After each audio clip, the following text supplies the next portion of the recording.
Hello, I'm Sean Finnegan, and you are listening to Restitutio, a podcast to get you thinking about biblical and historical Christianity, to inspire you to follow Christ, and to convict you to lead a consecrated life.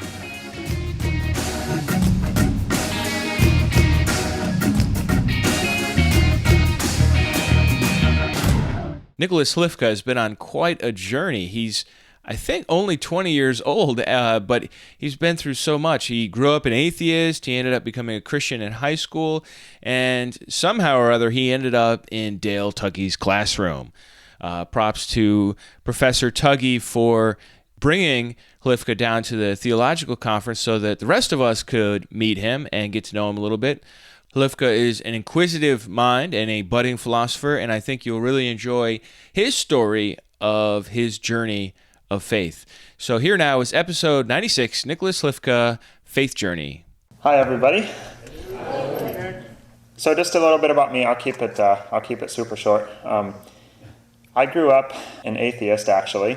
I'm 20 now, and I grew up for about the first 16 years of my life as an atheist. My parents weren't churchgoers at all. They had both been in the Catholic Church when they were young and then fallen away, as way too often happens, I'd say. They weren't believers at all, and so neither was I. One of my teachers when I was in high school, I went to a really small high school. I graduated with 32 students in my graduating class. So there was 400 kids in our school, K through 12. So it was very small.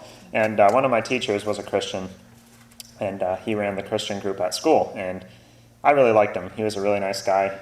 Got to fly his plane. If you are curious about that, I'll tell you later. We can share that story over lunch or something. But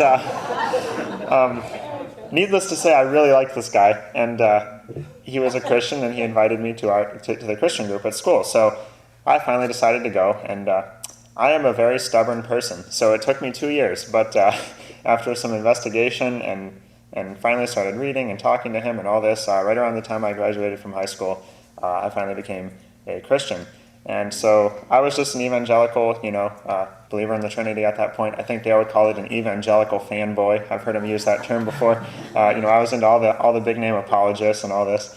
And so I was planning to go to, after my first year in college, I was planning to go to Houghton College, which is up in Western New York, and it's a evangelical Christian school.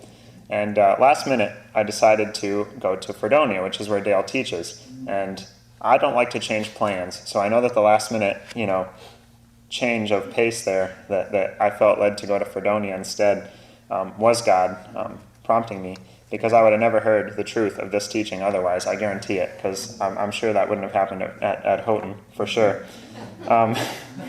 So I come to Fredonia, and I had a class with Dale. It was a world religions class, and I heard from another student that Dale was a Christian, but he was a Unitarian. And I'm like, what is this heresy? Like, is this guy even a Christian? Like, what is this? I'm thinking, this is just secular college, these people running around perverting Christianity and all this stuff, teaching these anti-Trinitarian things and all this stuff. But I was curious, and for some reason I was really piqued in interest.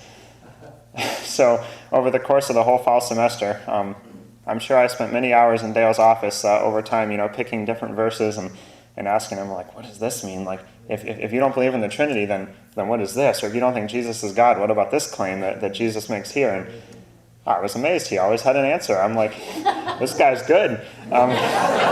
So after months of this, I just really got curious and did research, started listening to his podcast and all this, and around December, probably, of just this past year, about 6 months ago, I finally became a Unitarian, and I guess I was sort of on the down low of it for a while. I wasn't really talking about it much until the issue sort of came up in my campus ministry, the group I was in at college.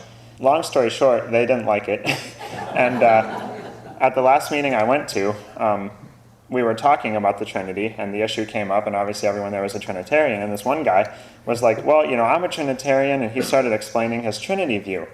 And he's like, well, if God is Jesus' father and Mary's the mother, then I think Jesus is half man and half God, because, he's got two parents, so there's 50% God and 50% man there. And he's like, and I think the Holy Spirit isn't a person, I think it's just a force.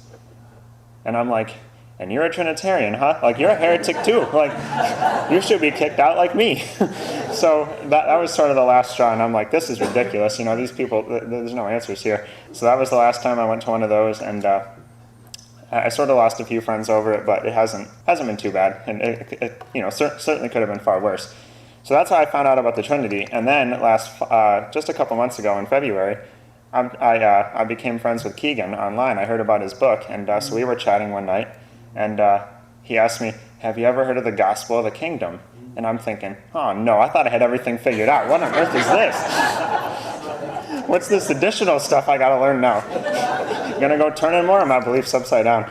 But he shared it in a very eloquent and lovely way, and it took about an hour, but I really enjoyed that presentation from you, Keegan. That was great. So we spent quite a long time talking that night, and it was an awesome time, and I became convinced of that as well, and so here I am.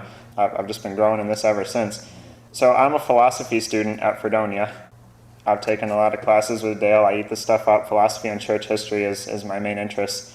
I'm hoping to hopefully teach philosophy someday, possibly. I don't know for sure, but I would really like to do that. I would also like to say that thanks to all the work of you guys, well, first of all, since I became a Christian, so did my mom after that. So she's now a Christian. And then once I became a Unitarian, so did she. So now my mom is a Unitarian Christian as well. And my dad is not a Christian yet, but I will say that since I've shared the Unitarian faith with him, he's gotten a lot closer to believing in it, because I think the Trinity, was always what held him up, as I think it is often with a lot of people, to be honest. So he's a lot closer than he ever was, and I think that there's more of a chance now that I am sharing the truth with him, the real truth. I think there's a lot more chance that'll happen than there ever was in the past. I just want to say how appreciative I am of the family dynamic here. You guys are all great, and I felt so welcome, right from the start of being here. I walked in here Friday night, and obviously I sort of know people by their voices since I'm blind, I have to recognize people by their voices, and I walk in here, and, I don't really know anybody. Then I start listening to the voices around me. I'm like, oh, that's Sean Finnegan over there. Oh, there's Dan Gill. And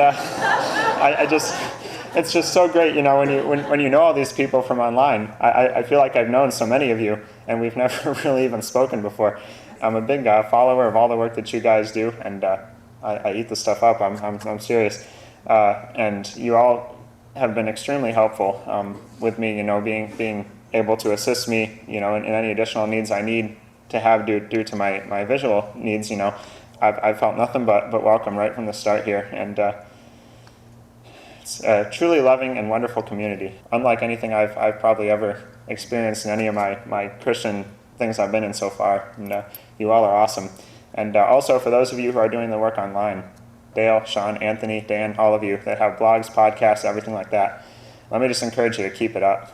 You guys are doing amazing work, and I couldn't believe how many people mentioned the podcasts, mentioned the blogs, all that kind of stuff here this morning, and I'm in that same boat. You guys are taking the truth to people that would never probably experience it otherwise, and you're really impacting lives. I know it probably doesn't always feel like it, but you guys have a greater mission, and that's a truly miraculous thing that you guys are able to do. And I just want to encourage you to keep it up, because you're changing lives, you're changing hearts, and you're sharing the truth to people that would never have exposure to it otherwise. I'd never heard of this thing before. I'd never heard of Unitarianism until I started looking online. And the internet now that we have it, it opens up so many new doors. So I love Restitutio, I love Trinities, I love all the sermons and the messages and the teachings that are online. And I just want you guys to keep it up, because you guys are doing brilliant work. Thank you so much to all of you. It's been a blessing to be here. I hope you found that encouraging. Check out the other faith stories that came before this, all the earlier 90s episodes from 90 up through this one, 96, if you haven't already listened to them. If you aren't yet subscribed to email for Restitutio, drop on by restitutio.org. You can subscribe to email and get a free ebook about habits of a disciple. So after this episode, we'll get back on our regular track, which means on Thursdays, a class lecture. We're actually working through my Kingdom of God class right now. And in fact, on Thursday, it will be the lecture on conditional immortality, a doctrine that Hlifka mentioned and that several others have mentioned in these faith stories. So if you're curious about that, that's coming up on Thursday. And Then I've got some more exciting stuff coming up on future Sunday podcasts as well. I've got interviews with Anthony Buzzard, with Dan and Sharon Gill, and also a mediapreneur who is really an expert on Instagram for ministry, Ryan Mayer. So stay tuned for that. And remember, the truth has nothing to fear.